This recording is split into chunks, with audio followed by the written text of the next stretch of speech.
সকাল সকাল কফিলের ছেলে বলতেছে যে ওরা একটা পাঠার বাচ্চা ধরে দেওয়ার জন্য।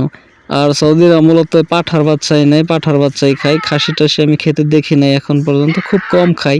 খাই না যে তা না, খুব কম খাই। দেখেন ওরে ধরছি ভাই, কত নাড়াচাড়া করতেছে। অনেক বেশি শক্তি এগুলার, অনেক বেশি শক্তি। কারণ হচ্ছে একে তো দুধের বাচ্চা, তার উপরে যতটুকু খাবার দেওয়া প্রয়োজন আমি তার থেকেও বেশি পরিমাণে এদেরকে খাবার দিই, যার কারণে মাশাআল্লাহ দেখতেও বড়সড় এবং গায়ে গতরেও খুব শক্তিশালী ওরা। দুম্বার তুলনায় এই কালো ছাগলের বাচ্চাগুলো একটু কমই বাড়ে। 4 মাস 5 মাসে যতটুকু বড় হয়, দুম্বার বাচ্চাগুলো 5 মাস 4 মাসে তার থেকেও দ্বিগুণ বড় হয়ে যায়। তো এই কালো ছাগলের বাচ্চাগুলো যত বেশি পরিমাণে খাবার দেওয়া যায় তত তাড়াতাড়ি বাড়ে।